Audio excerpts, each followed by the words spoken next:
జీవితమే ఒక సమస్య అన్నాడు ఒక మహాకవి. ఆ కవి ఎవరో కాదు, నేనే.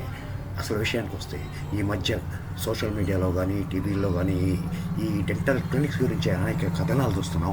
అనుకోకుండా మియాపూర్ సెంటర్లో ఉన్న డిమార్ట్ సెంటర్ పక్కనలో డెంటల్ క్లినిక్ నేను చూడటం, అందులోకి దూరటం, ఆ రిసెప్షనిస్ట్ పర్మిషన్ అడగడం, అలానే ఆ పర్మిషన్ డాక్టర్ గారికి ఇంట్లో ఉన్న అపాయింట్మెంట్ ఇవ్వడం జరిగింది.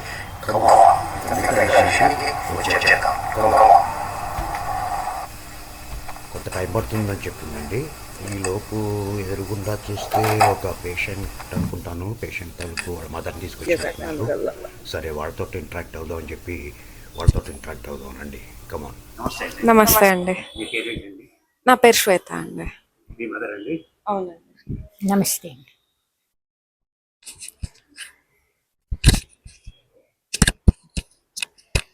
నమస్తే అమ్మా. నమస్తే అండి. మీకేంటండి ప్రాబ్లం? పళ్ళు అదే వచ్చేస్తుంది అనమాట. తినేటప్పుడు కష్టం అవుతుందండి నవ్వడానికి? తినేటప్పుడు కాదు, పళ్ళే వచ్చేస్తుంది మళ్ళీ అనమాట. వచ్చేస్తుంది, ఊడిపోయింది. ఓడిపోయింది. సో ఇప్పుడు మీరు ఇక్కడ ట్రీట్మెంట్ కోసం వచ్చారు. అవునండి. ఏం ట్రీట్మెంట్ కోసం వచ్చారండి? ఇది ఇంప్లాంట్స్ ఇంప్లాంట్స్ పెట్టుకుంటాను. పెట్టుకుంటాను. మీకు ఎలా తెలిసిందండి ఇక్కడ డాక్టర్ గారు ఉన్నారు చేస్తున్నారు? అంటే మా మరిది గారి భార్య ఉన్నారు, ఆ అమ్మాయి వాళ్ళ చెల్లెలు మాకు పరిచయం. ఆ అమ్మాయి ద్వారా మాకు ఈ డాక్టర్ గారు చాలా బాగా చూస్తారని వచ్చాము. 2 days వచ్చినప్పుడు ఫుల్ సాటిస్ఫాక్షన్. బాగా అడిగారు, ఏమేమి డౌట్స్ అన్ని క్లియర్ చేశారు. కాన్ఫిడెన్స్ వచ్చింది ఎన్ని డాక్టర్. రోజుల నుంచి చేయించుకుంటున్నారండి ఇక్కడ? ఒక రోజు వచ్చి చూపించుకున్నాం. ఈ రోజు అంటే టైం ఇచ్చారు, మీరు డెసిషన్ తీసుకొని నిదానంగా చెప్పండి అన్నారు. మాకు సాటిస్ఫాక్షన్. మీకు ఏమన్నా ఇది ఎక్స్పెన్సివ్గా అనిపిస్తుందండి, లేకపోతే కొంతమంది ఆర్టిఫిషియల్ ఇంప్లాంటేషన్ కాకుండా ఆర్టిఫిషియల్ పెట్టుకుంటారు కదా, దానికి కాకుండా ఇదే ఎందుకు చూజ్ చేస్తున్నారు మీరు? అంటే నా ఏజ్ చిన్నదండి, కొద్దిగా అర్లీ ఏజ్లో పళ్ళు ఎఫెక్ట్ అయ్యింది. ఇంకా నాకు ఇంకా 59 ఉంది. సో అందుకని పర్మనెంట్. అది లూజు 2-3 years లూజు అట్లా వచ్చేస్తుంది అన్నారు. కానీ నాకు లైఫ్ ఉంది కదా. మీకు ఏమనిపిస్తుందండి ఇక్కడ ఎక్స్పెన్సివ్గా అనిపిస్తుందా, పర్వాలేదు రీజనబుల్ గానే ఉందంట అనిపిస్తుందా? ప్రైస్ రీజన్గానే ఉంది. రీజనబుల్ గానే అంటే మా బడ్జెట్ కొద్దిగా కష్టము, కానీ పర్మనెంట్ పళ్ళు బాగుంటుంది, లైఫ్ ఉంటుంది కాబట్టి ఖర్చన్నా పర్వాలేదు అని ముందుకు వెళ్ళాము. థ్యాంక్ యూ అండి. ఓకే. మీ మదర్ ఏంటండి? అవునండి. మీరు చెప్పండి. ఏం లేదండి, మాకున్న డౌట్స్ అన్ని క్లియర్ గా ఎక్స్ప్లెయిన్ చేశారు, మాకు కాన్ఫిడెన్స్ ఇచ్చారు అంతా బాగా జరుగుతుంది అని. సో అందుకని వచ్చాను. Thank you. ఓం నమః శివాయ.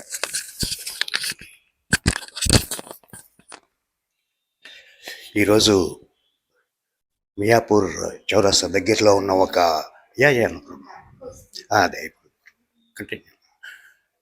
ఈరోజు మియాపూర్ దగ్గరలో ఒక మంచి డెంటల్ క్లినిక్ చూడటం జరిగింది. సో అక్కడికి వచ్చాను, మీకు చూపిద్దామని. లక్కీగా డాక్టర్ గారు ఖాళీగా కూర్చున్నారు కాబట్టి మీకు ఇంట్రడ్యూస్ చేసి మన డౌట్స్ అన్నీ అడుగుదాము. Come on, let's go. Good morning doctor గారు.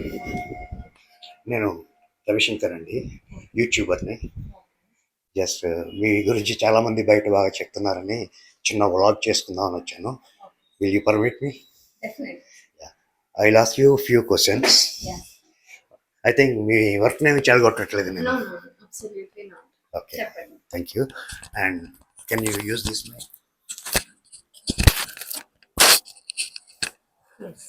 చెప్పండి. ఎన్ని సంవత్సరాలు అయిందండి మీరు ఇక్కడ స్టార్ట్ చేసి? Before I was practising outside, but ఈ క్లినిక్ సెటప్ చేసి 2 years అవుతుంది. మీకు ఇంగ్లీష్ బాగా వచ్చు, కానీ మా ప్రేక్షకుల కోసం కొంచెం తెలుగులో చెప్పాలండి. 2 years అయిందండి ఈ క్లినిక్ సెటప్ చేసి. యా. అయితే మీకు ఇక్కడే పెట్టాలని ఎందుకు అనిపించిందండి? ఇది మంచి వెల్ పాపులేటెడ్ ప్లేస్ ఉంది. I see like there is so much potential and good residential zone is there where people generally require the treatments. Operatory room andi, like usually when client comes, patient ఎవరైనా వస్తే మనం ఇక్కడ checkup అనేది చేసుకుంటాము. If వాళ్ళకి మనం educate చేయాలి అనుకుంటే ఇలాంటి ఇంట్రాఓరల్ కెమెరా. ఏంటంటే వాళ్ళకి కనిపిస్తుందండి ఎస్ అండి, ఇది ఇంట్రాఓరల్ కెమెరా అంటాము. దీన్ని మనం పేషెంట్ నోట్ లో పెట్టినప్పుడు వాళ్ళకి విజిబిలిటీ ఉంటుంది, అంటే వాళ్ళకి కూడా కనపడని స్క్రీన్ మీద వాళ్ళు చూసుకోవచ్చు. వాళ్ళకి విజిబిలిటీ లేనిది కూడా మనం దీని ద్వారా చూపించే ప్రయత్నం చేస్తాం. పేషెంట్ కంఫర్ట్ కోసం అన్ని ఏసీ కూడా ఎస్ అండి, ఇది కూడా ఇది ఇంకొక ఆపరేటరీ రూమ్ అండి. Like we do all procedures over here. Treatment procedures అన్ని చేస్తాము. అంటే మీరు కామన్గా రెగ్యులర్ గా చేసే ఎవ్రీథింగ్ సార్, రూట్ కెనాల్ చేస్తాము, పళ్ళు తీయడం లాంటివి చేస్తాము, ఇంప్లాంట్స్, పళ్ళ క్లిప్పులు వేయడము, అలైనర్స్ అన్ని చేస్తాం. సర్జరీ కూడా చేస్తారు. ఎస్ అండి, యా, సర్జికల్ ప్రొసీజర్స్ కూడా మనం ఇక్కడ చేస్తాం. అంటే కామన్ గా పబ్లిక్ అనుకునేది బాగా డెంటిస్ట్ దగ్గరికి వెళ్ళాలంటే పంటికి 1,00,000 వేసుకోరా ఇది అయిపోతుందని కామన్ గా అందరూ అట్లా చేస్తారని. ఇది ఎక్స్పెన్సివ్ అండి ట్రీట్మెంట్, లేకపోతే నిజంగానే ఎక్స్పెన్సివ్ ఉంటుందండి పబ్లిక్ అనుకునేట్టు, లేకపోతే దాన్ని మీరు ఏ విధంగా మేనేజ్ చేయగలరు? ఎస్ సార్, ఎక్స్పెన్సివ్ అంటే ఇనీషియల్ స్టేజెస్ లో వాళ్ళు వస్తే ట్రీట్మెంట్ కాస్ట్ అనేది చాలా ఇనీషియల్ ప్రొసీజర్స్ తో మనం ఫినిష్ చేయొచ్చు, కాబట్టి అలాంటి ప్రొసీజర్స్ ఏమీ ఎక్స్పెన్సివ్ ఉండవు. బట్ ఇఫ్ యు ఆర్ మనం ఇంప్లాంట్స్ కి ఏమన్నా వెళ్తాం, ఇంకేదన్నా మేజర్ మల్టిపుల్ టీత్ కి రూట్ కెనాల్స్ ఉంటాయి. డెంటల్ లో most of the material main తెచ్చుకునేది it is everything from abroad. It is not manufactured in India. So మనకి అబ్రాడ్ నుంచి మనం ఇంపోర్ట్ చేసుకుంటున్నాం మెటీరియల్స్ అన్ని. సో అవన్నీ expensive. We pay GST for them, we pay taxes on them, and ఆ materials they are very expensive.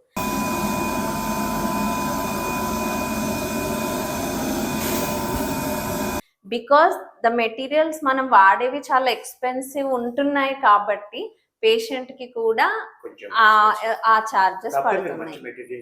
Yes, definitely quality materials వాడితేనే long lasting results ఇవ్వగలుగుతాం. మనం చీపర్ మెటీరియల్స్ యూస్ చేసి we can't expect a long lasting result with that. So మనం అంత మంచి qualitative products వాడుతున్నాం కాబట్టి మనకి ప్రొసీజర్స్ లో రేట్స్ కూడా అలాగే ఇన్కార్పొరేట్ అవుతాయి. మరి ఎందుకండి ఈ మధ్య రకరకాల కథనాలు అట్లా టీవీల్లో డెంటిస్టుల మీద వస్తున్నాయి, దానికి మీరే సమాధానం చెప్తారు? అంటే మన దగ్గర మన ఇండియన్ పాపులేషన్ లో చాలా మందికి డెంటల్ ఓరల్ హైజీన్ అవేర్నెస్ అనేది చాలా తక్కువ అండి.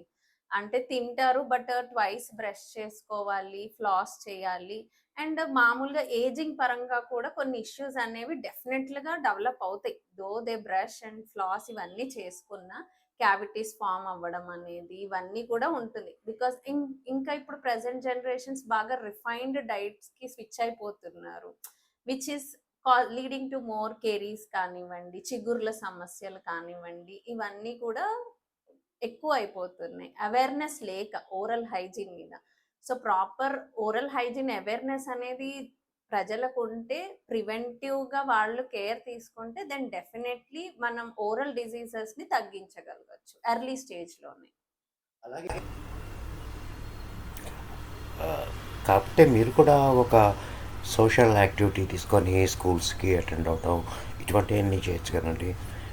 Because naturally people doesn't have much experience, వాళ్ళకి తెలియదు కదండి పాపం, పూర్ పీపుల్ ఉంటారు. So why don't you take this activities? వచ్చే పేషెంట్స్ లో ఎక్కువ డెంటల్ ఇష్యూస్ తో ఈ ఏజ్ గ్రూప్ వాళ్ళు ఎక్కువగా ఉంటున్నారు. మీరు 35 to 60. బాగా చెప్పారు డాక్టర్ గారు. అంటే కామన్గా డెంటల్ ప్రాబ్లం అది కామన్గా వస్తుంది కాబట్టి అందరిలో కూడా ఈ రకమైన డౌట్స్ ఉన్నాయి. ఈ మధ్య అందులో ఈ సోషల్ మీడియాలో టీవీలో ఎక్కువగా చూపిస్తున్నారు కాబట్టి మీరు కొంచెం రిలయబుల్ అనిపిస్తుంది నాకు. Okay guys, this is the brief interview with doctor Jyothi garu. నేను అనుకోకుండా లోపలికి వెళ్ళటం, చాలా విషయాలు చెప్పారు, మధ్యలో ఎడిటింగ్లో కొన్ని పోయి ఉండొచ్చు. బట్ ఐ థింక్ బేసికల్లీ మీకు విషయం చెప్పాలి, నేను కూడా డాక్టర్నే కాకపోతే డెంటిస్ట్ని కాదు, ఎంబీబీఎస్ ఎండి చేశాను. So she got a good intention to serve the people and all. మనం ఒక విషయం చెప్పనండి, అందరూ డెంటిస్టులు ఆ విధంగానే ఉంటారు, టీవీలో చూపించినట్టు ఇట్లా బోటికి పెట్టి మేకప్ అది హెయిర్ అట్లా కాదు. కతే షీఈస్ వర్త్, ఐ థింక్. అది I don't suggest you to go there just like that, I'm telling you. But what I feel, she's doing a good service. So dear friends, if you like my conversation with the dentist and this video, please subscribe me.